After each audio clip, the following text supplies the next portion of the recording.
ओम नमो भगवते वासुदेवाय। देखिए, आज का जो प्रसंग है एक ऐसा गूढ़ विषय है कि जिसके बारे में एक बार को मनुष्य का हृदय कांप जाता है। देखिए, परकाया प्रवेश, एक जीवात्मा दूसरे शरीर में कैसे प्रवेश कर जाती है, यह एक सत्य घटना है।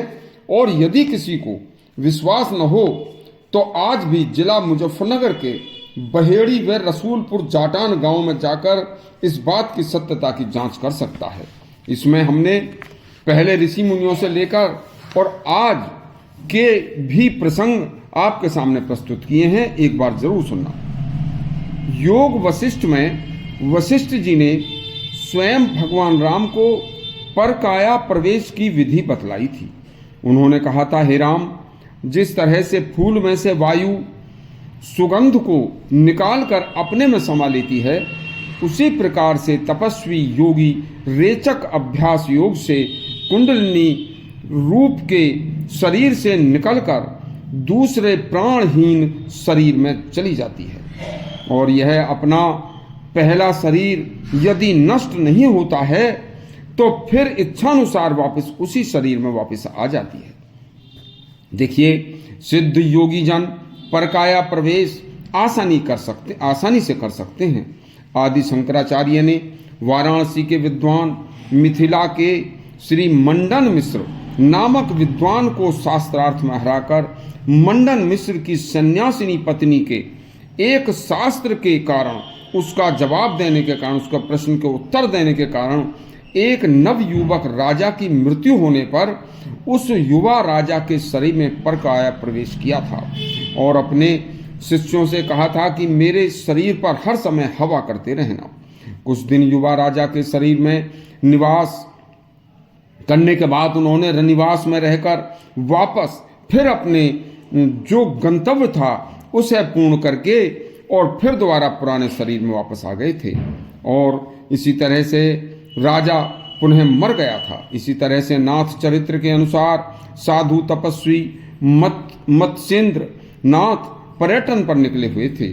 एक नगर में प्रवेश करते ही उन्होंने देखा कि एक राजा मर गया है और वह बहुत सारे लोग उसे दाह संस्कार के लिए ले जा रहे हैं। मत्स्येंद्र नाथ ने अपने शिष्यों से कहा कि मेरे शरीर पर हर समय हवा करते रहना और इस पर मक्खी भी मत बैठने देना और अकेला मत छोड़ना। इतना कहकर मृत राजा के शरीर में उन्होंने प्रवेश करके राजा को जीवित कर दिया और स्वयं उस रूप में बहुत दिनों तक राजमहल में उन्होंने भोग विलास करके फिर वापस उसी शरीर में आ गए थे।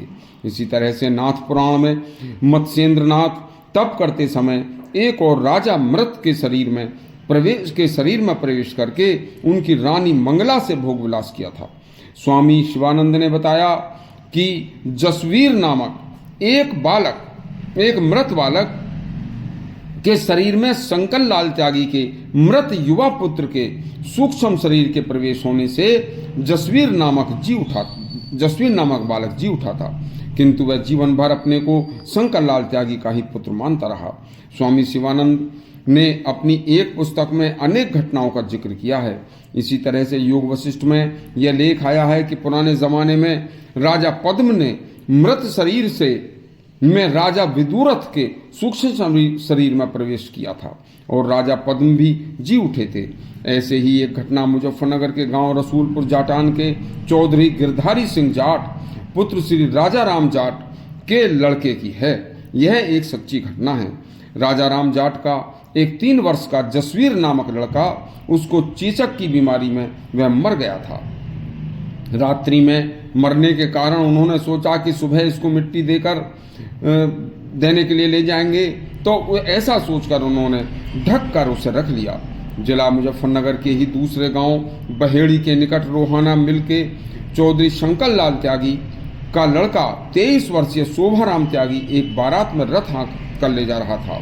अचानक उसकी रथ से गिरकर चोट लगने से मृत्यु हो गई। यह घटना ठीक उसी दिन की है जिस दिन रसूलपुर जाटान का लड़का जसवीर चेचक के कारण मरा था। उधर उसे मरे बच्चे की जब घर वाले जंगल में मिट्टी देने के लिए उसे हाथ में ले जा रहे थे तो रास्ते में बच्चे का शरीर जीवित हो उठा था और पूरे परिवार में बड़ी खुशी हुई। घर लाकर उन्होंने बड़े ढंग से उसकी देखभाल की तो बच्चा कुछ ही दिन में पूर्ण स्वस्थ हो गया। लेकिन वह अपने को शोभाराम त्यागी का ही बेटा कहता रहा, अपने को शोभाराम त्यागी ही कहता रहा। शोभाराम त्यागी की आत्मा उसके शरीर में प्रवेश कर गई थी तो वह 2 बेटी और अपने 1 बेटे की बातें भी बताता। एक दिन उसकी माँ राजकली जाटनी उसे अपने साथ लेकर अपने पीहर जा रही थी। रास्ते में जब वह उसी रास्ते में गए तो एक स्थान पर उन्होंने क्या देखा कि उसे अपनी पिछली याद आई बच्चे को और उसने माँ से कहा कि माँ, मैं यहाँ पर मैं उस रथ से गिरकर मरा था और हमारे गांव बहेड़ी का रास्ता इधर है। तो माँ उसके साथ उसी गांव में लेकर उसे पहुंच गई। बस उसने अपने समस्त परिवार वालों को पहचान कर नाम लेकर पुकारा था और उस बच्चे ने वहां जाकर सारी घटना सुनाकर सबको आश्चर्य में डाल दिया था और बताया कि मेरी अकाल मृत्यु हुई थी, इसलिए इस बच्चे का यह शरीर मुझे खाली देखकर मैं इसमें प्रवेश कर गया था। अब यह लड़का जसवीर दोनों ही जगह रहता है और कभी अपने पहले बच्चों के पास तो कभी बहेड़ी कभी रसूलपुर जाटान में चला जाता है। यह सच्ची घटना है और उन दोनों ही गांवों के लोगों को पता है। आज तक उस समय के कुछ लोग जीवित भी हैं। जो यह बात आपको अच्छी लगी हो तो हमारा चैनल सब्सक्राइब करें। इसी तरह की आगे की और घटनाएं आपको सुनाएंगे और घंटी दबाएं। धन्यवाद।